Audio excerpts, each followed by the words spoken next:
Hello dear students, तो कैसे हैं आप सब लोग। आई होप आप सभी लोग अच्छे होंगे। मैं शशांक सिंह राजपूत आप सभी का स्वागत करता हूं अड्डा 24/7 स्कूल पर। तो बच्चों, आज हम लोग स्टार्ट करने जा रहे हैं एक बहुत ही अच्छा सा टॉपिक, वेक्टर अलजेब्रा, जो कि आपके एग्जाम पॉइंट ऑफ व्यू के लिए बहुत ही ज़्यादा इंपॉर्टेंट है बच्चा। क्योंकि वेक्टर अलजेब्रा का चाहे आपका बोर्ड पर्सपेक्टिव हो या आपका कॉम्पिटिटिव पर्सपेक्टिव हो, दोनों में बहुत ही ज़्यादा वेटेज रहता है एज क्वेश्चन वाइज। ठीक है, तो वेक्टर अलजेब्रा को समझना हमारे लिए बच्चों बहुत ही ज़रूरी है। तो यहाँ पर वेक्टर अलजेब्रा हम किस तरीके से पढ़ने वाले हैं बच्चों, आप यहाँ पर देख सकते हो। सबसे पहले हम लोग पढ़ेंगे कि introduction of the vector algebra, आखिरकार वेक्टर अलजेब्रा होता क्या है, उसका रियल लाइफ यूज क्या है, और उसके बाद हम सभी लोग पढ़ेंगे कुछ basic concepts of the vector algebra. हम लोग direction cosines of the vector algebra पढ़ेंगे कि आखिरकार किसी भी वेक्टर के डीसीज क्या होते हैं, डीआरस क्या होते हैं। उसके बाद टाइप्स ऑफ द वेक्टर्स, कितने टाइप के बेसिकली वेक्टर होते हैं, जिसमें हम unit vector, magnitude of the vector, बहुत सारे वेक्टर पढ़ेंगे, फ्री वेक्टर। ठीक है, उसके बाद बच्चों हम लोग एडिशन ऑफ द वेक्टर के बारे में पढ़ेंगे कि एडिशन ऑफ द वेक्टर हम कैसे करते हैं। आप लोगों को फिजिक्स में ये एडिशन ऑफ द वेक्टर बहुत ज़्यादा परेशान करता होगा। आई होप जब भी आपको रिजल्टेंट निकालने के काम आता है, दो वेक्टर का रिजल्टेंट, तो वहाँ पर आप ट्रायंगुलर लॉ और पैरेललोग्राम लॉ आप अप्लाई कर देते हो और आपको बहुत सारी परेशानी होती है कि आखिरकार हम दो वेक्टर का एडिशन कैसे करते हैं। क्योंकि फिजिक्स में डे 1 से लेके लास्ट तक हमारा वेक्टर अलजेब्रा कहीं ना कहीं चलता रहता है, चाहे फोर्स में हो जाए, टॉर्क में आ जाए, मोमेंटम में आ जाए, बहुत सारी जगह पर, है ना, जैसे कि एक्सेलरेशन में आ जाए, वेलोसिटी में आ जाए। तो पूरी की पूरी फिजिक्स ही मतलब पूरी की पूरी फिजिक्स में ही वेक्टर अलजेब्रा आपको परेशान करता है। तो इस टॉपिक को समझना बच्चों हमारे लिए बहुत ही ज़्यादा जरूरी हो जाता है। उसके बाद हम लोग डॉट प्रोडक्ट पढ़ेंगे कि आखिरकार डॉट प्रोडक्ट क्या होता है वेक्टर अलजेब्रा का। हम लोग डॉट प्रोडक्ट को स्केलर प्रोडक्ट भी कहते हैं, ठीक है, वेक्टर के टर्म में। उसके बाद क्रॉस मल्टीप्लिकेशन पढ़ेंगे कि आखिरकार दो वेक्टर्स का जो क्रॉस मल्टीप्लिकेशन होता है वो क्या होता है। बेसिकली क्रॉस मल्टीप्लिकेशन भी एक प्रकार का वेक्टर होता है। उसके बाद हम लोग एनसीईआरटी की बहुत सारी जितनी भी एक्सरसाइजेज हैं, बहुत सारे क्वेश्चंस हम लोग करने वाले हैं। ठीक है, तो बच्चों आई होप आपको वेक्टर इंट्रोडक्शन बहुत ही अच्छी तरीके से हमारी ये आउटलाइन समझ में आई होगी।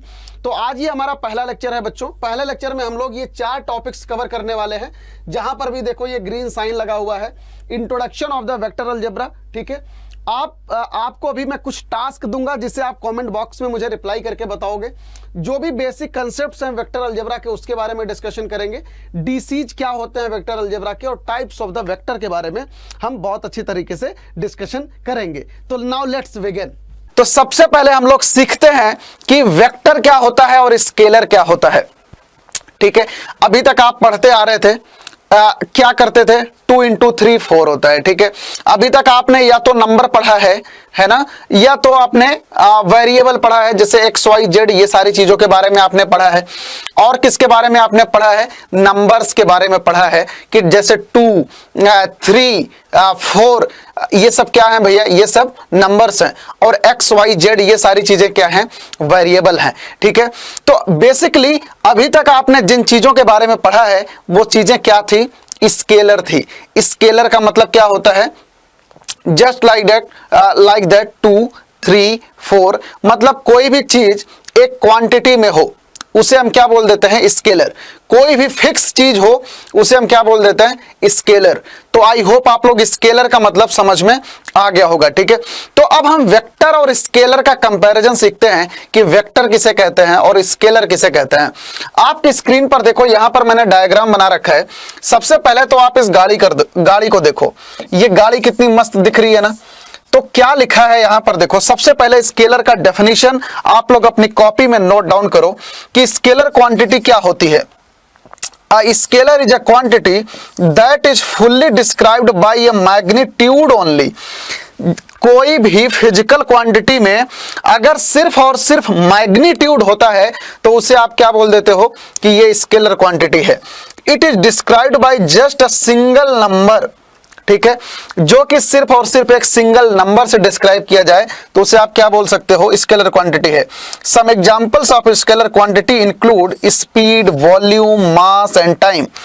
जब आपसे कोई पूछता है कि भैया कितने बजे हैं, what's time by your watch, आपकी घड़ी में कितने बजे, आप क्या कहते हो, दिस इज 4 o'clock। यहां पर 4 क्या है, एक नंबर है, तो 4 क्या है भैया, 4 o'clock क्या हो गया आपका, स्केलर क्वांटिटी हो गया। ठीक है, अगर आपके घर पर जैसे दूध आपकी मम्मी या पापा लेते होंगे, तो दूध वाले से क्या बोलते हो आप कि भैया मुझे 2 लीटर दूध देना। ठीक है, तो 2 लीटर क्या हो गया, एक फिक्स अमाउंट है, दैट्स वाई 2 लीटर क्या है, एक हमारी स्केलर क्वांटिटी है। कुछ ऐसी फिजिकल क्वांटिटीज जिसमें सिर्फ और सिर्फ मैग्नीट्यूड हो, सिर्फ और सिर्फ मैग्नीट्यूड हो, we will say that this quantity is a scalar quantity. ठीक है, फॉर एग्जांपल जैसे यहां पर कार जा रही है, कार का एक स्पीड होता है, फॉर एग्जांपल जैसे ये कार 20 किलोमीटर, ठीक है, 20 किलोमीटर की स्पीड से जा रही है, ये एक कार 20 किलोमीटर की स्पीड से जा रही है। बेसिकली ये 20 किलोमीटर जा रही है, हम ऐसा कह सकते हैं, ये कार 20 किलोमीटर जा रही है।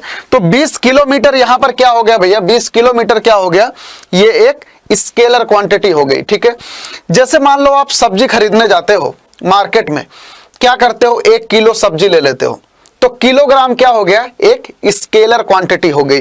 ठीक है, कहने का मतलब यह होता है कि अगर किसी भी क्वांटिटी में, किसी भी फिजिकल क्वांटिटी में अगर सिर्फ और सिर्फ मैग्नीट्यूड है, आप उसे क्या बोल दोगे, क्या बोल दोगे मुझे बताओ, आप उसे बोल दोगे this quantity is a scalar quantity. ठीक है, and next one is vector quantity. What is vector, what is vector quantity, vector quantity वो क्वांटिटी होती है जिसमें मैग्नीट्यूड भी हो और डायरेक्शन भी हो, जिसमें मैग्नीट्यूड भी हो और वेल एज डायरेक्शन भी हो। यहां पर देखो डेफिनेशन लिखा है, a vector is a quantity that has both magnitude and direction. ठीक है, जिसमें मैग्नीट्यूड भी हो और डायरेक्शन भी हो। Vector quantities are important in the study of motion. जब कोई भी बॉडी मूव करती है तब वहां पर वेक्टर का कंपोनेंट हमारे पास आ जाता है। Some examples of vector quantities include force, velocity, acceleration, momentum. ठीक है, आपने फिजिक्स पढ़ा होगा। ठीक है, आप सभी में से मैक्सिमम बच्चे जेई और नीट के होंगे, कुछ बच्चे कॉमर्स के भी होंगे, ठीक है, और कुछ अदर बच्चे भी होंगे। ठीक है, तो जब आप किसी चीज पे कोई फोर्स लगाते हो, जैसे फॉर एग्जांपल ये व्हाइट बोर्ड है, अगर मैं इस पे कोई फोर्स लगा रहा हूं, इस पे अगर मैं कोई फोर्स लगा रहा हूं, तो मेरे फोर्स की एक डायरेक्शन है, एक डायरेक्शन है। और अगर मैं मान लो इस पे 2 न्यूटन का फोर्स लगा रहा हूं, तो आपके यहां पर हमारे पास क्या हो गया, डायरेक्शन भी हो गई और मैग्नीट्यूड भी हो गया 2 न्यूटन फोर्स का। तो कहने का मतलब यह हुआ कि ऐसी क्वांटिटी जिसमें डायरेक्शन भी हो और मैग्नीट्यूड भी हो, तो वो क्वांटिटीज क्या हो जाती हैं भैया, वेक्टर क्वांटिटी हो जाती हैं। तो मुझे और बताओ, जैसे फोर्स हो गया, ठीक है, फोर्स का चलो एक एग्जांपल हो गया फोर्स। दूसरा चीज एक्सीलरेशन। ठीक है, जब आप फिजिक्स में एक्सीलरेशन पढ़ते हो, वेलोसिटी, ये सारी चीजें क्या है भैया, वेक्टर क्वांटिटी है। वेलोसिटी में क्या होता है, वेलोसिटी क्या होती है, किलोमीटर पर आवर। ठीक है, मीटर पर सेकंड, ये होती है वेलोसिटी। तो मीटर पर सेकंड क्या है भैया, एक वेक्टर क्वांटिटी है कि कितने समय में कितने मीटर जा रहे हो और किस डायरेक्शन में जा रहे हो। ठीक है, किस डायरेक्शन में जा रहे हो, तो वो भी मैटर करता है। That's why velocity is also a vector quantity. बताओ, इतनी बात समझ में आई, इतनी बात समझ में आई, बताओ मुझे। और वेट क्या है भैया, वेट भी देखो यहां पर वेक्टर क्वांटिटी है। ठीक है, पक्का। चलो अब इस एग्जांपल पर आ जाते हैं। देखो, some basic concepts of the vector algebra. यहां पर देखो मैंने आपको 3 लाइंस बना रखी है। यहां पर आप देखो कि यहां पर 3 लाइंस बना रखी है। ठीक है, पहली लाइन है, इसकी डायरेक्शन इस साइड है, पहली लाइन की डायरेक्शन इस साइड है, दूसरे लाइन की डायरेक्शन इस साइड है, तीसरे लाइन की डायरेक्शन कुछ ऐसी है और इसके बीच में है।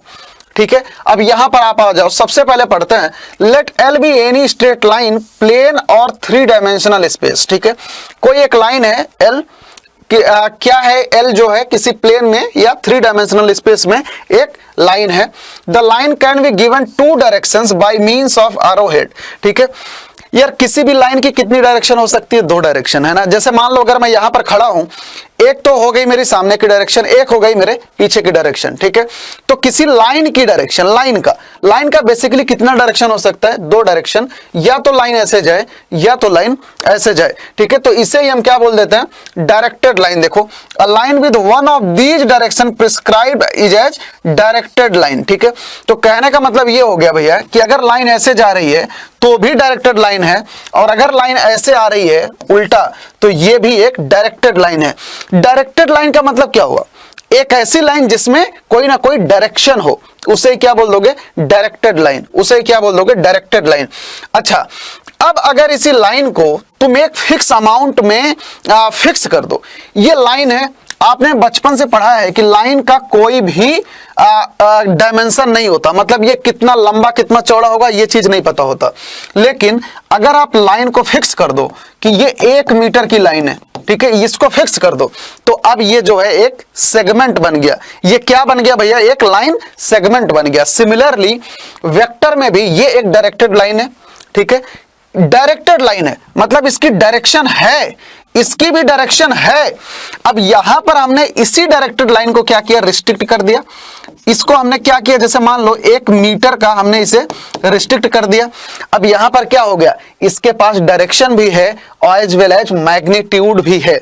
यहां पर क्या हो गया भैया? डायरेक्शन भी है और मैग्नीट्यूड भी है। तो कोई भी डायरेक्टेड लाइन जिसका डायरेक्शन तो ऑब्वियस सी बात है डायरेक्टेड लाइन का होगा ही, और मैग्नीट्यूड भी हो, तो उसे हम क्या बोल दोगे? वेक्टर। वेक्टर, उसे हम क्या बोल दोगे? वेक्टर। क्यों? क्योंकि डायरेक्टेड लाइन है तो उसका डायरेक्शन भी होगा, और उसको फिक्स कर दिया तो उसका मैग्नीट्यूड भी होगा, तो वो क्या हो जाएगा भैया? वेक्टर। तो यहां पर देखो यही लाइन लिखा है, we restrict the line to the line segment A B, then the magnitude is prescribed on the line L with one of the two directions so that we obtain a directed line segment, ठीक है। A directed line segment has magnitude as well as direction. A directed line क्या होती है? जिसके पास magnitude भी हो as well as direction भी हो, ठीक है, जिसके पास मैग्नीट्यूड भी हो और डायरेक्शन भी हो। अच्छा, अब इतने डिस्कशन से आई होप आप सभी लोगों को इतनी बात क्लियर हो गई होगी कि what are the vectors and what are the scalars. Scalars are those physical quantities जिनके पास सिर्फ और सिर्फ मैग्नीट्यूड हो, और वेक्टर वो क्वांटिटीज होती हैं जिनके पास मैग्नीट्यूड भी हो और डायरेक्शन भी हो। इसको आप ऐसे सोच सकते हो कि किसी भी चीज में, जैसे मान लो ये पेन है, इस पेन को मैं तुम्हारी साइड फेंकूं, ठीक है, ये पेन है, इसको मैं तुम्हारी साइड फेंक रहा हूं, तुम्हारी साइड फेंक रहा हूं, इसका मतलब क्या हो गया कि मैं इसको एक डायरेक्शन दे रहा हूं, ठीक है। अब तुम्हारी साइड अगर मैं फेंकूंगा तो इसको मैं कुछ ना कुछ धक्का दूंगा किसी ना किसी अमाउंट में, ठीक है। तो वो धक्का क्या हो जाएगा? वो जो फोर्स मैं इस पे लगाऊंगा वो क्या हो जाएगा? वो मैग्नीट्यूड होगा। वो क्या होगा? फोर्स मैग्नीट्यूड नहीं होगा, जितना मैं इस पे जितनी तेज फेंकूंगा वो उसका क्या होगा? मैग्नीट्यूड। और ये एक डायरेक्शन में आपके पास जाएगा, और वो डायरेक्शन क्या हो जाएगी? वो डायरेक्शन क्या हो जाएगी बताओ मुझे? वो डायरेक्शन और मैग्नीट्यूड मिला के ये क्या हो जाएगा? एक वेक्टर चीज हो जाएगा, वेक्टर क्वांटिटी हो जाएगी, ठीक है। तो कहने का मतलब ये होता है कि हमारी डे टू डेली लाइफ में वेक्टर का बहुत ही ज्यादा यूज होता है। अब कोई भी चीज सोचो जहां पर डायरेक्शन भी आती हो और जहां पर मैग्नीट्यूड का भी सवाल आता हो, हर एक उस जगह पे वेक्टर का काम आएगा। पक्की बात है। अब चलो सोचो कि तुम्हारी लाइफ में वेक्टर कहां कहां पर दिखता है। खाना खाते हो वेक्टर दिखता है, कहां पे दिखता है? सोचो, कमेंट करो, दिखा कहीं पे? रूम में बैठे हुए हो, कुछ वेक्टर दिख रहा है? Is there anywhere vector? कुछ दिख रहा है? हाँ, कुछ दिख रहा है? सोचो, कुछ दिख रहा है तो कमेंट करो, ठीक है। ठीक है, स्कूल जा रहे हो, कहां पे वेक्टर दिख रहा है? स्कूल जा रहे हो, घर से निकल गए हो स्कूल की तरफ, वेक्टर कहां पे दिख रहा है? यार एक डायरेक्शन में जा रहे हो, कितनी तेज जा रहे हो, मैग्नीट्यूड तो है ही, डायरेक्शन है ही, तो यार ये भी वेक्टर हो गया, है ना। तो बेटा अब ऐसे रियल लाइफ एग्जांपल्स आप 10 to 20 एग्जांपल्स इस कमेंट बिलो करो, कमेंट सेक्शन में मुझे रिप्लाई करो, मैं एक एक का कमेंट सेक्शन में पढ़ूंगा, ठीक है बेटा। तो आप लोग अच्छे से कमेंट सेक्शन में वेक्टर का रियल लाइफ यूज थोड़े से मुझे बताओ यार, क्योंकि तभी मुझे मजा आएगा कि आप लोग वेक्टर और स्केलर में डिफरेंस समझ गए हो, ठीक है। तो चलो सबसे पहला मैं ही आपको सिखा देता हूं। यहां पर देखो, जब भी आप किसी ग्रेविटी में होते हो, ग्रेविटी क्या है आप लोग फिजिक्स में पढ़े होंगे, ग्रेविटी क्या है, नीचे जाने वाला एक एक्सेलरेशन है। और एक्सेलरेशन क्या होता है यार, एक्सेलरेशन मैंने आपको बताया कि एक वेक्टर क्वांटिटी होती है, तो ग्रेविटी भी क्या है, एक वेक्टर क्वांटिटी है। जब आप सीधे चल रहे हो, जब आप सीधे चल रहे हो, ठीक है, तो यहां पर क्या कोई भी वेक्टर का काम आ रहा है? आई थिंक नहीं आ रहा होगा, ठीक है। लेकिन अभी तुम्हें अगर मैं बिल्डिंग से गिरा दूं, धक्का दे दूं सुसाइड करते टाइम, क्या वेक्टर का काम आ रहा है? यार आ रहा है। क्यों? क्योंकि जब तुम नीचे गिरते हो तो तुम्हारे ऊपर ग्रेविटी लगती है, और जब ग्रेविटी लग रही है तुम्हारे ऊपर तो वेक्टर लग रहा है। तो कहने का मतलब यह हुआ कि जब तुम किसी हाइट से जंप करते हो, या सुसाइड की बात नहीं करेंगे, पानी की बात करेंगे, तुम लोग किसी स्विमिंग पूल में गए होगे, वहां से जंप करते हो नीचे, ठीक है, तो वहां पर जब जंप करते हो नीचे आते समय क्या होता है, ग्रेविटी आती है कि नहीं, ग्रेविटी आती है। और जब ग्रेविटी आ गई भाई वेक्टर आ गया, ठीक है।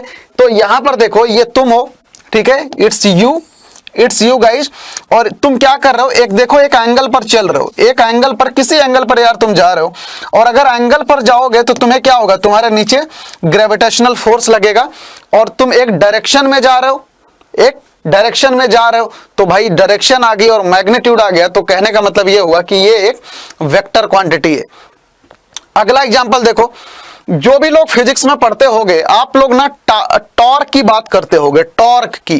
टॉर्क क्या होता है, टॉर्क क्या होता है बताओ, F इंटू आर होता है। जो भी बच्चे फिजिक्स में पढ़ते होंगे तो आप किसी भी वेक्टर क्वांटिटी को कैलकुलेट कैसे करते हो, आपको टॉर्क निकालना सिखाया गया होगा ना, कि फोर्स की डायरेक्शन में इसको करके ऐसे घुमाते हैं तो जो डायरेक्शन आती है वही क्या आती है, टॉर्क की डायरेक्शन। तो जहां पर भी वेक्टर की बात होगी वहां पर ऑटोमेटिकली यार डायरेक्शन और मैग्नीट्यूड आ ही जाएगा।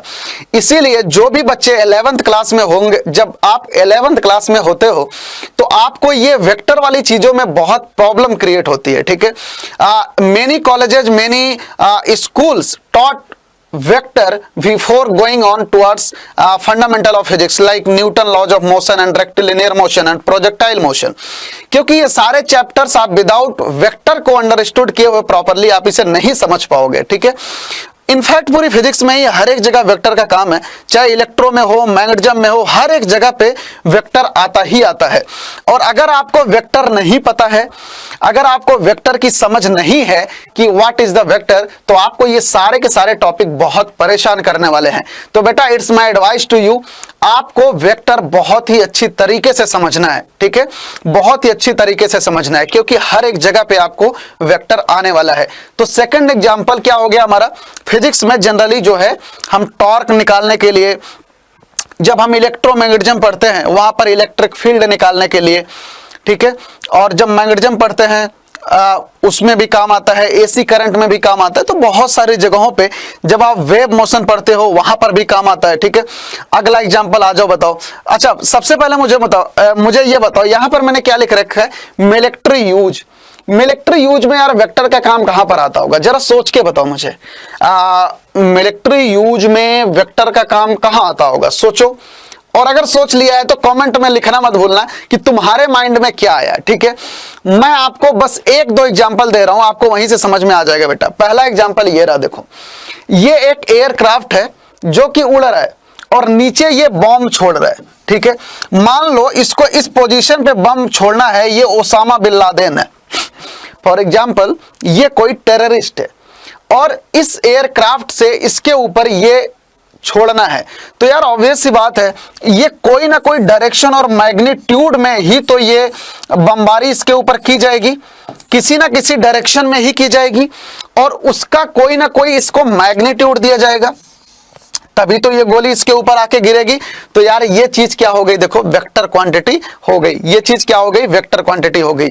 अगला एग्जांपल आपके सामने देखो ये रहा, ये भी कोई एयरक्राफ्ट है, देखो वॉर चल रही है ना, इतने सारे गोले दग रहे, देखो हर साइड इतने गोले, तो जिसके ऊपर मार दिए जाए तो वो तो यार मतलब उड़ ही जाएगा, बचेगा ही नहीं, देखो कितने सारे गोले हैं। तो ये जो भी एयरक्राफ्ट से गोली दागी जाती है, यार खुद ही सोचो, है ना, आप बंदूक से गोली मार रहे हो, है ना, मान लो किसी टेररिस्ट को मार रहे हो बंदूक से गोली, तो क्या करते हो, उसकी एक डायरेक्शन देते हो कि नहीं, गोली को एक डायरेक्शन देते हो ना।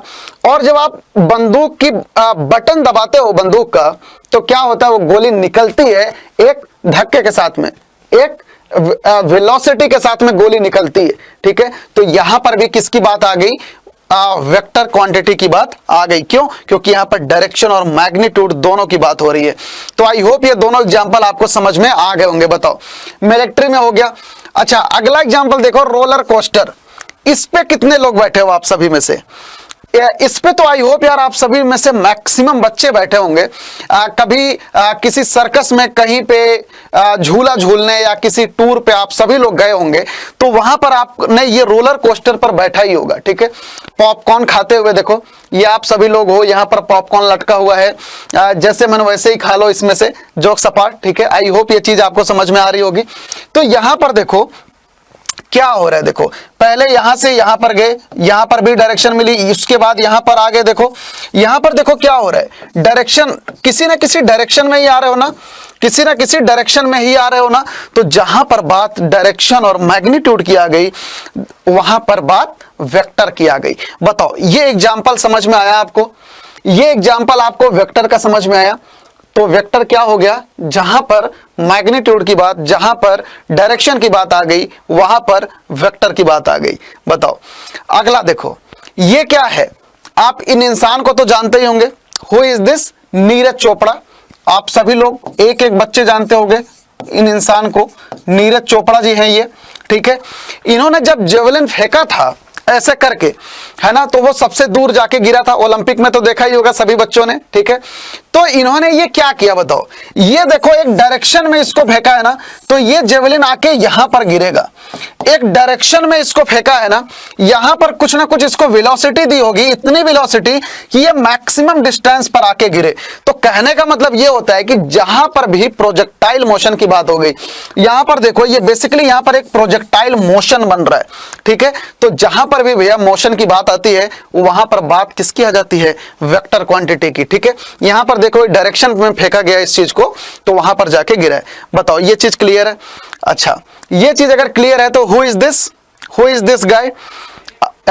A man of zero haters, a man of zero haters. मुझे बॉडी लैंग्वेज देख के आप बता सकते हो who is this. I hope आप सभी लोगों को पता होगा।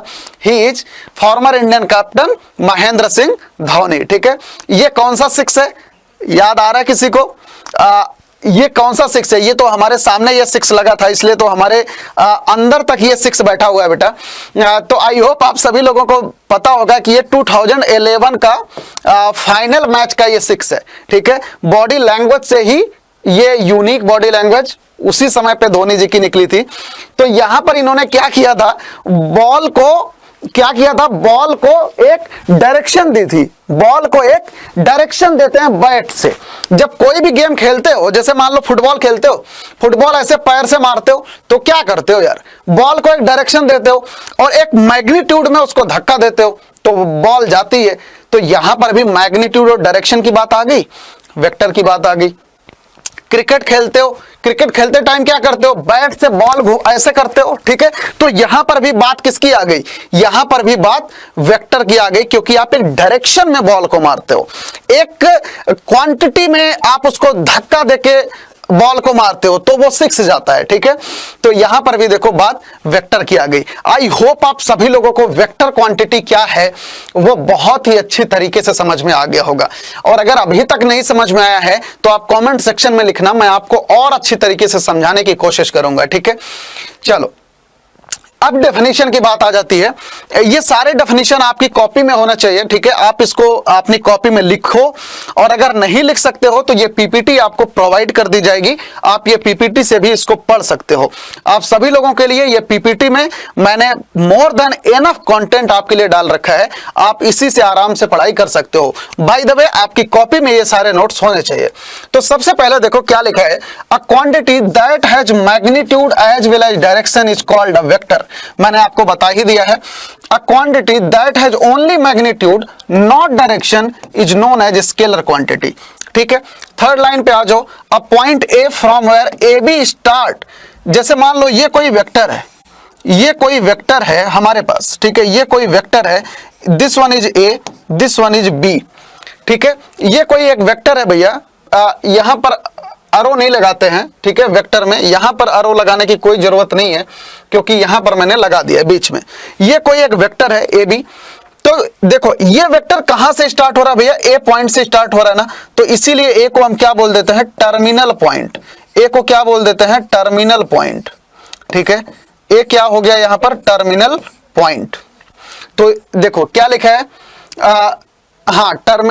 इनिशियल पॉइंट, इनिशियल पॉइंट, ठीक है, इनिशियल पॉइंट। टर्मिनल तो यार सबसे लास्ट वाले को बोलते हैं कि जहां तक ये जाता है, ठीक है।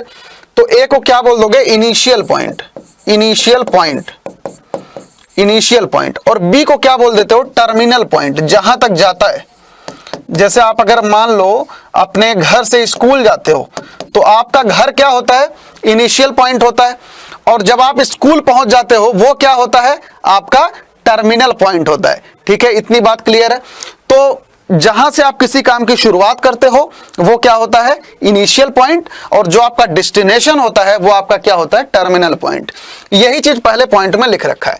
द सेकंड लाइन पढ़ो, the distance between initial and terminal point of a vector is called as magnitude और लेंथ ऑफ द वेक्टर, ठीक है।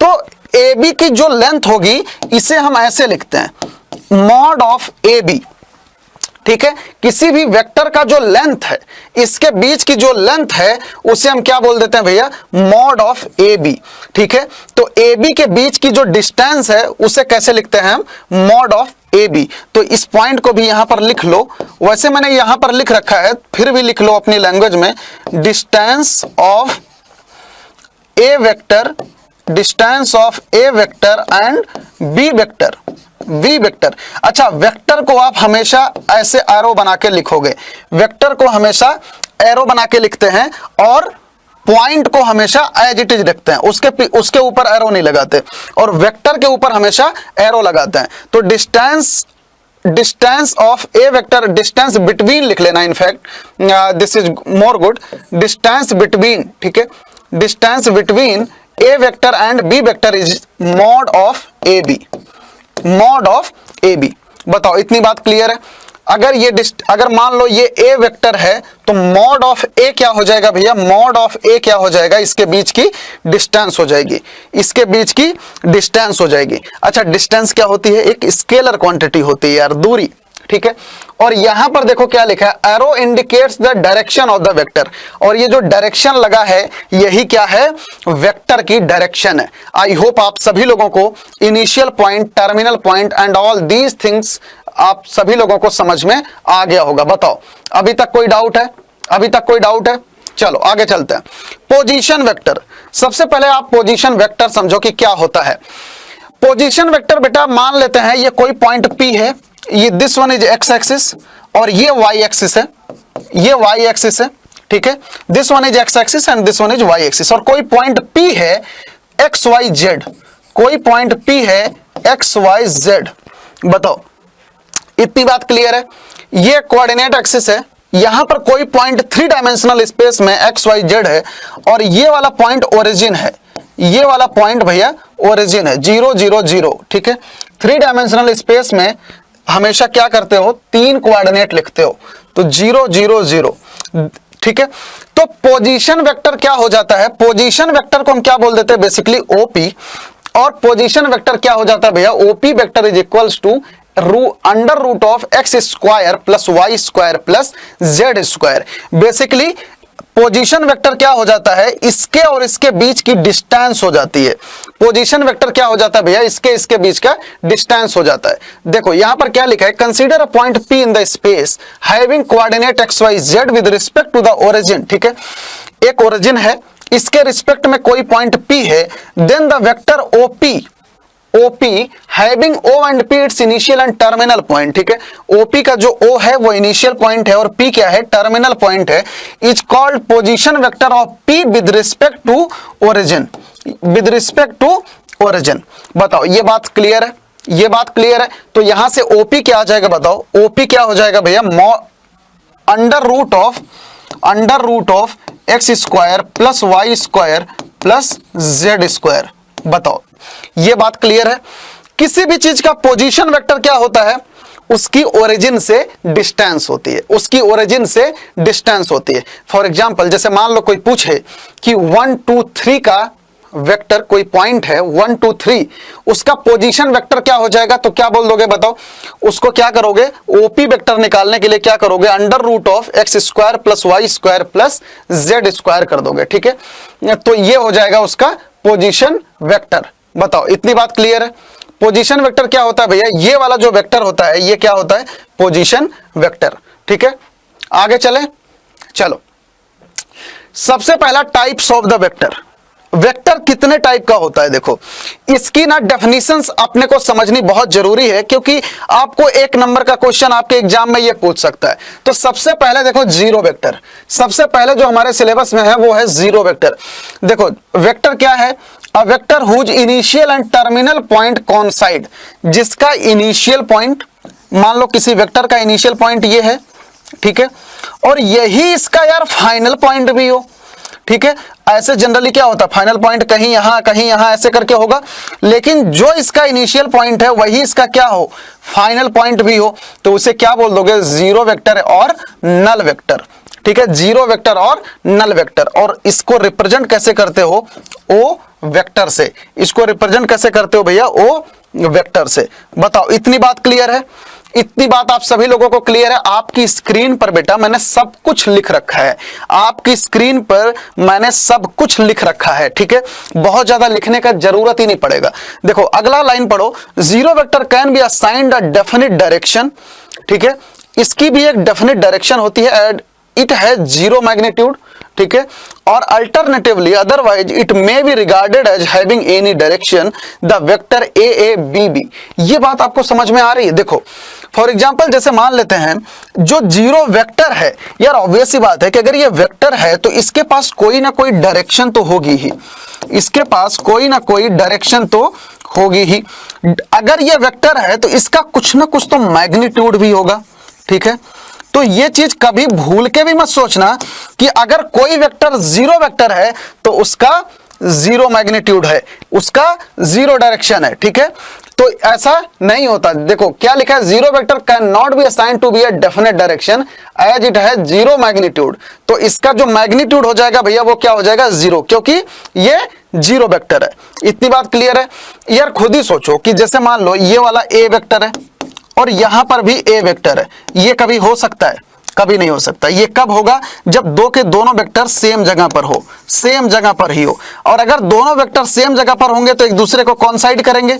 यार इनके बीच में क्या कोई लेंथ होगी, बताओ इनके बीच में क्या कोई लेंथ हो सकती है, यार इनके बीच में कोई लेंथ नहीं होगा। तो मॉड ऑफ ए वेक्टर क्या हो जाएगा, जीरो, और mod of B B vector क्या हो जाएगा, जीरो। ठीक है, चाहे कोई भी वेक्टर ले लो, जैसे मान लो ये बी वेक्टर है और बी वेक्टर जीरो है तो मॉड बी क्या हो जाएगा, जीरो। क्यों, क्योंकि इसका मैग्नीट्यूड क्या आ जाएगा यार, जीरो आ जाएगा। तो इतनी बात क्लियर है, जीरो वेक्टर का जो मैग्नीट्यूड होगा वो भी क्या होगा, जीरो होगा, और उसकी जो डायरेक्शन होगी कुछ ना कुछ तो होगी। इसीलिए इसी वजह से वो क्या है बताओ, इसी वजह से क्या है, वो वेक्टर है। ठीक है, चलो अगले पे आ जाओ, यूनिट वेक्टर। यूनिट वेक्टर क्या होता है भैया, यूनिट वेक्टर क्या होता है, यहां पर ये देखो सबसे पहले यूनिट वेक्टर वो वेक्टर होता है, जैसे मान लो ये कोई वेक्टर है, ठीक है, ये कोई हमारे पास वेक्टर है ए वेक्टर। ठीक है, तो इसकी तुम एक्स डायरेक्शन में भी चलो कितना, 1 यूनिट, और इसकी तुम वाई डायरेक्शन में भी चलो कितना, 1 यूनिट। 1 यूनिट एक्स डायरेक्शन में और 1 यूनिट वाई डायरेक्शन में। बताओ 1 यूनिट आप एक्स डायरेक्शन में जाओ और 1 यूनिट वाई डायरेक्शन में जाओ, तो आपके पास ये जो वेक्टर आएगा, ये वाला, ये जो रिजल्टेंट वेक्टर आएगा, ये भी कितना आ जाएगा, ये भी कितना आ जाएगा भैया, ये आ जाएगा आपका यूनिट वेक्टर। ठीक है, तो यहां पर देखो लिखा है vector who has magnitude as a unity. कहने का मतलब ये होता है कि कोई भी वेक्टर जिसका मैग्नीट्यूड यूनिटी हो, उसे आप क्या बोल देते हो, यूनिट वेक्टर। उसे क्या बोल देते हो आप, unit vector. The unit vector in the direction of given vector is denoted by A cap. ठीक है, यूनिट वेक्टर को आप कैसे डिनोट करते हो, ए कैप से। ठीक है, तो जैसे मान लो यहां पर हमारे पास देखो एक आई कैप है और इधर जे कैप है, कोई वेक्टर है, इधर आई कैप है और इधर जे कैप है, तो ये वाला जो वेक्टर हो जाएगा, ये क्या हो जाएगा भैया, यूनिट वेक्टर हो जाएगा। ये वाला वेक्टर क्या हो जाएगा, यूनिट वेक्टर हो जाएगा। ये वेक्टर क्या है, मॉड आई कितना होता है 1, आगे चल के आप पढ़ोगे। मॉड जे कितना होता है 1, तो ये सब भी क्या है, यूनिट वेक्टर है। ठीक है, ये सब क्या है भैया, यूनिट वेक्टर है। ठीक है, यहां पर देखो यही चीज 3 डायमेंशनल में दिखा दिया है कि एक यूनिट इधर पे जाओ, एक यूनिट इधर पे जाओ, ये सब क्या है, यूनिट वेक्टर है। एक यूनिट इधर जाओ, कहने का मतलब ये हुआ कि कोई भी वेक्टर जिसका मैग्नीट्यूड 1 यूनिट हो, वो क्या हो जाता है भैया, वो क्या हो जाता है बताओ, यूनिट वेक्टर हो जाता है। इतनी बात क्लियर है। यूनिट वेक्टर क्या होता है, कोई भी वेक्टर जिसका मैग्नीट्यूड 1 यूनिट हो, वो क्या हो जाएगा, यूनिट वेक्टर हो जाएगा। चलो आगे चलते हैं। क्वांटियल वेक्टर, सबसे पहले डेफिनेशन पढ़ो। क्वांटियल वेक्टर क्या होता है, 2 या 2 से अधिक vector having same initial point are called coinitial vector. 2 या 2 से ज्यादा वेक्टर जिनका इनिशियल पॉइंट सेम हो। देखो इस वाले फिगर में सबका इनिशियल पॉइंट देखो यही है ना, ये सी का भी इनिशियल पॉइंट यही है, ई का भी, इसका हर एक वेक्टर का देखो इनिशियल पॉइंट क्या है, सेम है ना, सबका इनिशियल पॉइंट ओ है ना, तो ये क्या हो गया, क्वांटियल वेक्टर्स हो गए। कौन कौन से वेक्टर, ये बी डी ए ई सी सारे के सारे वेक्टर क्या हो गए भैया, क्वांटियल वेक्टर हो गए। बताओ इतनी बात क्लियर है। चलो अब इधर आ जाते हैं, डायरेक्शन कोसाइन समझते हैं। डायरेक्शन कोसाइन, डायरेक्शन का मतलब डायरेक्शन, कोसाइन का मतलब कॉस एंगल। ठीक है, अब थोड़ा सा ना तुम इस फिगर को समझो, ये एक 3 डायमेंशनल फिगर है, थोड़ा सा तुम इस फिगर को समझो। ठीक है, अब अपने रूम को थोड़ा इमेजिन करो, ये तुम्हारा रूम एक 3D है। किसी कॉर्नर को सोचो कि नीचे वाला इधर एक्स एक्सिस है और इधर वाई एक्सिस है और ऊपर इसके जेड एक्सिस है। ठीक है, बताओ इतनी बात क्लियर है। अब यहां पर तुम्हें क्या करना है, तुम्हें एक ऐसा पॉइंट सोचो जो एक्स एक्सिस से भी 90 डिग्री बनाए, वाई एक्सिस से भी 90 डिग्री बनाए और जेड एक्सिस से भी 90 डिग्री बनाता हो, जेड एक्सिस से भी 90 डिग्री बनाता हो। तो यहां पर देखो आपके सामने पी वाला जो पॉइंट है भैया, एक ऐसा पोजीशन पर है जो कि ये जेड से भी 90 डिग्री का एंगल बना रहा है, सॉरी 90 डिग्री का नहीं, कितने डिग्री का एंगल बना रहा है, जेड से गामा डिग्री का, और एक्स से कितने डिग्री का एंगल बना रहा है, अल्फा डिग्री का, और वाई से कितने डिग्री का एंगल बना रहा है, बीटा डिग्री का।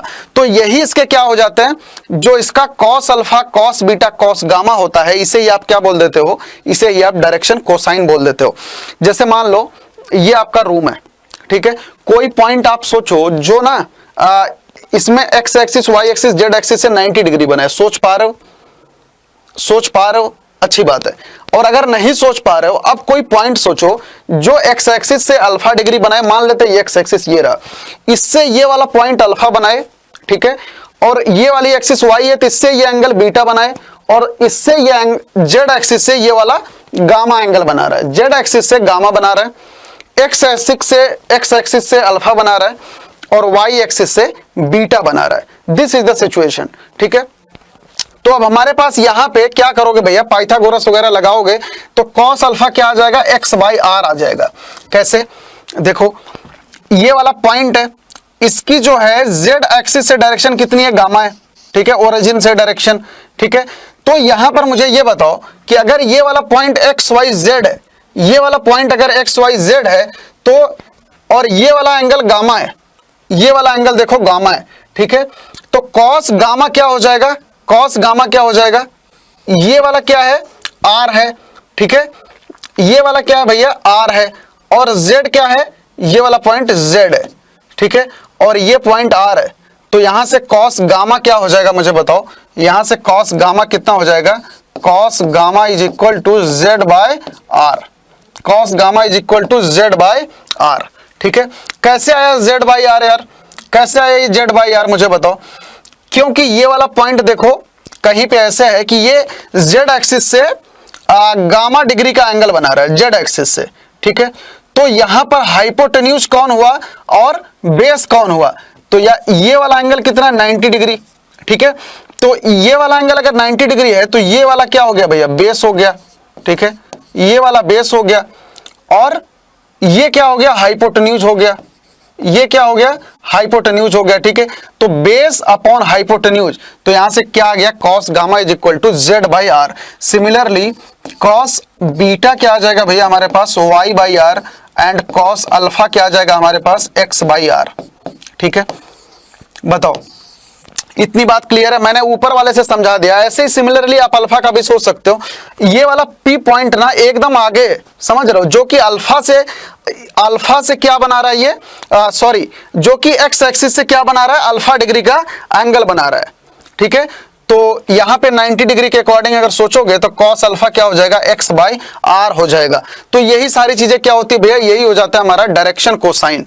तो यहां से हमारे पास क्या आ जाएगा बताओ, x equal to R cos alpha. ठीक है, x equal to R cos alpha and y is equal to R cos beta. ठीक है, R cos beta and z is equal to R cos gamma. ठीक है, तो यहां से हमारे पास x y z अगर तुम्हें लिखना है, ठीक है, r के टर्म्स में, तो कैसे लिखोगे, R cos alpha, R cos beta, R cos gamma. तो इसी को हम क्या बोल देते हैं भैया, डायरेक्शन कोसाइन।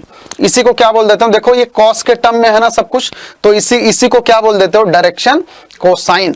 ठीक है, कॉस अल्फा को क्या बोल देते हो, कॉस अल्फा को L, कॉस बीटा को M, कॉस गामा को N। ठीक है, L equal to cos alpha, M equals to cos beta और N is equal to cos gamma. ठीक है, बताओ, तो यहां से x equal to L cos alpha, तो इसे क्या लिख सकते हो, l इंटू आर। इसे क्या लिख सकते हो, कॉस बीटा को m इंटू आर, और कॉस गामा को क्या लिख सकते हो, n इंटू आर। अब ये चीज समझ में आया कि डायरेक्शन कोसाइन क्या होता है। डायरेक्शन कोसाइन क्या होता है, L M N cos alpha, cos beta, cos gamma को ही क्या बोल देते हो, डायरेक्शन कोसाइन। ये बेसिकली जब आप 3 ज्योमेट्री पढ़ोगे आगे चल के, तब वहां पे आपको बहुत ज्यादा काम लगने वाला है। किसमें, जब आपको एक पॉइंट पता होगा, दूसरे पॉइंट को पता करना होगा। जैसे आप स्ट्रेट लाइन पढ़ते हो ना, parametric form, similarly 3D geometry में डायरेक्शन कोसाइन का काम आता है। तो this is the most important segment. आपको ये समझना जरूरी है कि डायरेक्शन कोसाइन को आप निकालते कैसे हो। बताओ, आई होप ये सारी चीजें आपको क्लियर हो गई होगी। ठीक है, पक्का, आगे चलें, चलो अब आ जाओ कोलिनियर वेक्टर में। ठीक है, देखो क्या लिखा है सबसे पहले, टू और more vector are said to be collinear, they are parallel to the same line. ठीक है, irrespective of their magnitude and direction. दो या दो से ज्यादा लाइन कोलिनियर होती हैं। कब होती हैं बताओ, they are parallel to the same line, अगर सेम लाइन के पैरेलल हैं, इररिस्पेक्टिव ऑफ द डायरेक्शन, मतलब यहां पर डायरेक्शन की कोई भी बात नहीं हो रही है। तो सबसे पहले ये वाला एग्जांपल देखो, क्या ये पैरेलल लाइन है यार, ये दिखने में ही पैरेलल लाइन नहीं है। क्योंकि इसका डायरेक्शन इस साइड है और इसका डायरेक्शन इस साइड है, तो both vectors are not parallel vector, both vectors are not collinear vector. ये वाला बताओ, ये देखो कोलिनियर वेक्टर है, क्योंकि ये दोनों सेम डायरेक्शन में है, ठीक है। तो कहने का मतलब ये हुआ, दो वेक्टर एक दूसरे के पैरेलल होने चाहिए, चाहे उनका मैग्नीट्यूड और जो डायरेक्शन है वो कुछ भी हो। ठीक है, इट डजंट मैटर। ये वाला देखो, इसमें देखो एक की डायरेक्शन इस साइड है और दूसरे की डायरेक्शन इस साइड है। ठीक है, तो ये भी क्या हो गया, ये भी कोलिनियर वेक्टर है। बताओ, ये सारी चीजें आप अपनी कॉपी में छाप लो। तो यहां से आप समझ सकते हो कि 3 केस है आपके सामने। पहला केस ये है, ठीक है, कि जहां पर 2 नॉन कोलिनियर वेक्टर हैं। दूसरा केस ये वाला है, ठीक है, जहां पर 2 सेम डायरेक्शन वाले वेक्टर हैं। ठीक है, तीसरा केस ये है कि जहां पर दोनों का डायरेक्शन ऑपोजिट है। बताओ, इतनी बात क्लियर है? आई होप आप सभी लोगों ने कॉपी में नोट डाउन कर लिया होगा। ठीक है, आगे चलें। ये देखो क्या है भैया, इक्वल वेक्टर। अब यहां पर पढ़ो, two vectors A and B are said to be equal if they have same magnitude and direction. दो वेक्टर इक्वल तब होते हैं जब इनका डायरेक्शन भी सेम हो और मैग्नीट्यूड भी सेम हो, regardless of the position of their initial point and written as A vector is equals to B vector. कहने का मतलब ये होता है कि दो वेक्टर एक दूसरे के इक्वल तब होते हैं, जैसे मान लो ये ए वेक्टर है और ये बी वेक्टर है, ठीक है। ये दोनों एक दूसरे के इक्वल तब होंगे जब इनकी डायरेक्शन भी सेम हो और इनका मैग्नीट्यूड भी सेम हो। मैग्नीट्यूड इनका क्या हो जाएगा, mod A equal to mod B भी होना चाहिए और इनकी डायरेक्शन भी सेम होनी चाहिए। तो ये क्या हो जाएगा भैया, ये क्या हो जाएगा बताओ, ये हो जाएगा इक्वल वेक्टर, ठीक है। ये हो जाएगा इक्वल वेक्टर, ठीक है। समझ में आया आपको? और आगे चले, चलो ये क्या है, देखो फ्री वेक्टर। अब सबसे पहले सीखते हैं कि फ्री वेक्टर है क्या। देखो, free vector refers to a vector which is neither a point nor a line and something that can move freely around the space throughout it has a fixed magnitude and fixed direction। ठीक है, कहने का मतलब ये हुआ कि अगर ये कोई एक वेक्टर है, ये क्या है, एक फ्री वेक्टर है। जैसे मान लो ये हो गया ए वेक्टर, ठीक है, ये एक फ्री वेक्टर है। जैसे मान लो ये बी वेक्टर है कोई, ये भी एक फ्री वेक्टर है। तो यार फ्री वेक्टर वो वेक्टर होते हैं जिनकी डायरेक्शन मत चेंज करो, मैग्नीट्यूड मत चेंज करो, इन्हें कहीं से भी कहीं पे भी ले जा सकते हो। समझ में आया? जैसे मान लो ए वेक्टर यहां पर है तो इसको तुम यहां पर भी ला सकते हो, सेम मैग्नीट्यूड और सेम डायरेक्शन में। समझ में आया? जैसे मान लो वी वेक्टर ऐसे गया है, इसका कुछ ना कुछ मैग्नीट्यूड है, तो उसका मैग्नीट्यूड मत बदलो, उसकी डायरेक्शन मत बदलो, उसे कहीं पर भी ला सकते हो। तो बी वेक्टर तुम यहां पर भी ला सकते हो। इतनी बात क्लियर है? इतनी बात क्लियर है? देखो वही चीज लिखा है, free vector refer to a vector which is neither a point nor a line, ठीक है, and something that can move freely around the space. मतलब तुम ए वेक्टर को इस स्पेस में कहीं पर भी घुमा सकते हो, रिगार्डलेस कि आप उसका मैग्नीट्यूड मत बदलो और उसकी डायरेक्शन भी मत बदलो। Through out it has fix magnitude and fix direction. समझ में आया? तो फॉर एग्जाम्पल जैसे मान लो कि आपके पास एक वेक्टर ये ए है और दूसरा वेक्टर आपके पास यहां पर बी वेक्टर है, ठीक है, दूसरा वेक्टर बी वेक्टर है और तीसरा वेक्टर अगर मैं बोलूं कि ये सी वेक्टर है, ठीक है, तो अगर आप इनको एक साथ में कर दोगे तो ये कुछ इस टाइप का बन जाएगा कि नहीं, बताओ। बस सिर्फ आपको इतना करना है कि इसका मैग्नीट्यूड और डायरेक्शन मत चेंज करो, जैसा ये दिख रहा है बस उसको वैसे ही दिखने दो। ये कुछ ना कुछ ऐसे भी तुम इसे बना सकते हो। तो समझ में आया कि फ्री वेक्टर को इस स्पेस में कहीं पे भी ले जा सकते हो, बस उसका क्या करना है भैया, उसका डायरेक्शन और मैग्नीट्यूड के साथ में छेड़खानी नहीं करनी है, ठीक है। आप उसे प्यार से ले जाओगे, कहीं पे भी ले जा सकते हो, लेकिन अगर उसके साथ में बदतमीजी करोगे तो आप कहीं पर भी नहीं ले जा सकते, आपके साथ धोखा हो जाएगा, ठीक है। बताओ, इतनी चीज क्लियर है? आगे चले, चलो अगला देखो, एग्जाम्पल है, represent graphically a displacement of 40 kilometre.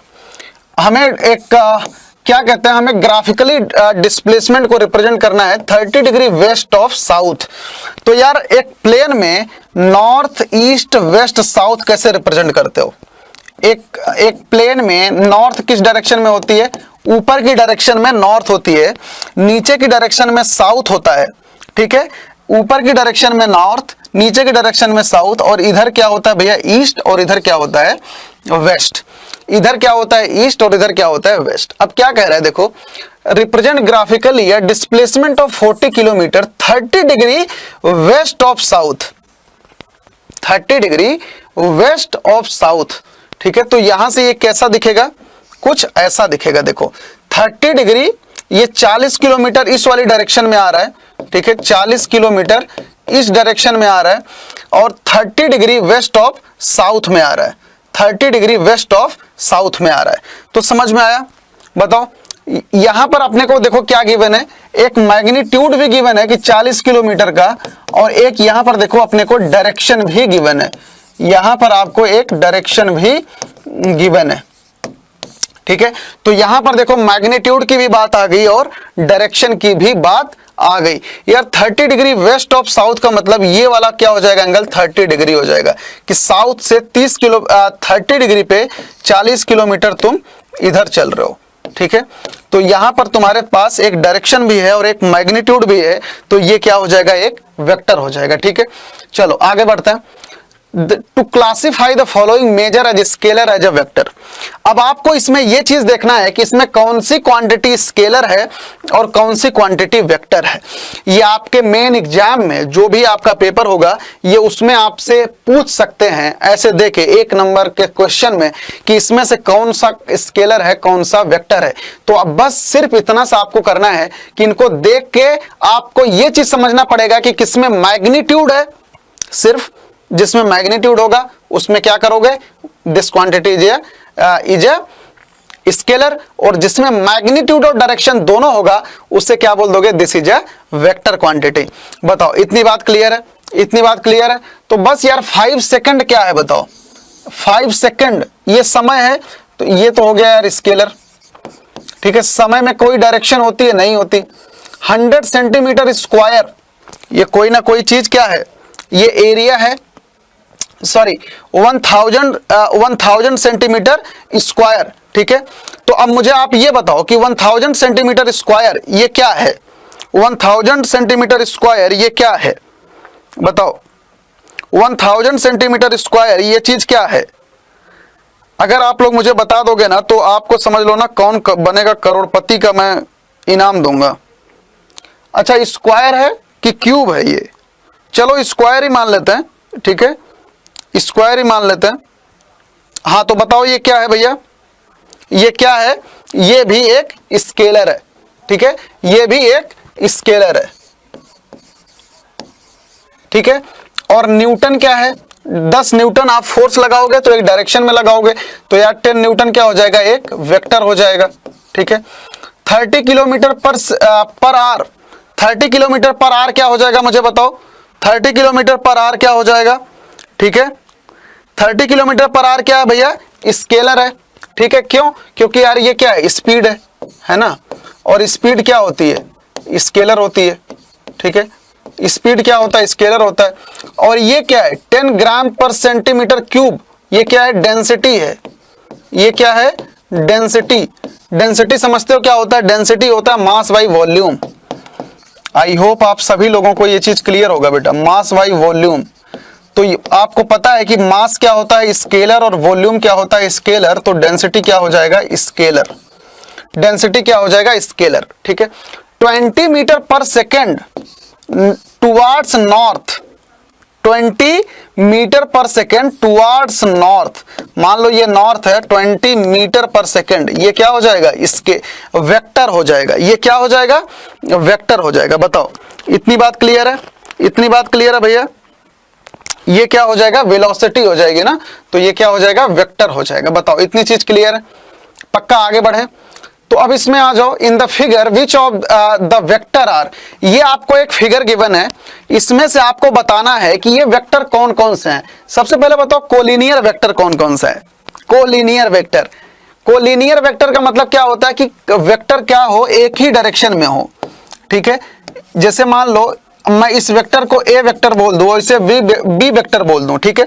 तो ये दोनों कोलिनियर वेक्टर बोले जाएंगे जब ये सेम डायरेक्शन में हो, जब ये सेम डायरेक्शन में हो, ठीक है। तो इसे क्या बोल दोगे, कोलिनियर वेक्टर। तो यहां पर मुझे बताओ कि कोलिनियर वेक्टर कौन सा है, यहां पर मुझे बताओ कोलिनियर वेक्टर कौन सा है। यार आप देख सकते हो कि ए वेक्टर और सी वेक्टर क्या है, यहां पर कोलिनियर वेक्टर है। यहां पर ए और सी क्या हो जाएगा भैया, कोलिनियर वेक्टर। ए एंड सी क्या हो जाएगा, कोलिनियर वेक्टर। और इक्वल वेक्टर क्या होता है, इक्वल वेक्टर वो वेक्टर जिसकी डायरेक्शन भी सेम हो और मैग्नीट्यूड भी सेम हो। तो यहां पर देखो ए वाला जो वेक्टर है और सी वाला जो वेक्टर है, ये दोनों क्या है भैया, ये दोनों इक्वल वेक्टर है। तो कौन कौन सा वेक्टर हो गया, ए वेक्टर एंड ए वेक्टर, नहीं सॉरी, अच्छा ये वाला भी ए है और ये भी ए है ना, हाँ तो हो जाएगा ये A and C vector are equal vector. और क्वांटियल वेक्टर क्या होते हैं, क्वांटियल वेक्टर वो वेक्टर होते हैं जहां से जिनका हेड, जहां से इनका जो ये ओरिजिन वाला पॉइंट होता है ये क्या हो, सेम हो। ठीक है, तो इसमें क्वांटियल वेक्टर कौन कौन से हो जाएंगे बताओ? ए सी बी, ठीक है, ए वेक्टर और बी वेक्टर और सी वेक्टर क्या हो जाएंगे? क्वांटियल वेक्टर हो जाएंगे। ए बी सी क्या हो जाएंगे भैया? क्वांटियल वेक्टर हो जाएंगे। बताओ, ये चीज आपको क्लियर है? पक्का क्लियर है? ठीक है, क्वांटियल वेक्टर क्या है, इक्वल वेक्टर क्या है, कोलिनियर वेक्टर क्या है, इतनी चीज आप सभी लोगों को समझ में आ गई। तो बेटा आई होप आप सभी लोगों को ये लेक्चर पढ़ने में, समझने में वेक्टर क्या है, कैसा है, आप सभी लोगों को समझ में आ गया होगा। तो आप वेक्टर का क्लास 12th एनसीईआरटी का पहला लेक्चर बहुत आराम से कर सकते हो। ये पूरा का पूरा लेक्चर उसी पे बेस्ड था। अब आप अपना एनसीईआरटी का एक्सरसाइज नंबर 1 आराम से कर सकते हो क्लास 12th का। अगले क्लास में हम सभी लोग पढ़ेंगे कि what are the direction cosine, vector addition की प्रॉपर्टीज क्या होती हैं, वेक्टर में किसी कांस्टेंट से मल्टीप्लाई करते हैं तो क्या होता है, ठीक है, कोलिनियर वेक्टर्स कैसे होते हैं, बाकी सारी चीजें हम वेक्टर का अगले क्लास में पढ़ने वाले हैं। और आगे आने वाली क्लासें और धमाकेदार होने वाली है। तब तक आप हमारे साथ बने रहिए, ठीक है। और मैं आशा करता हूं कि आप सभी लोग अच्छे से पढ़ाई करेंगे और अपने माँ बाप का नाम रोशन करेंगे। तो बाय बाय दोस्तों, टेक केयर।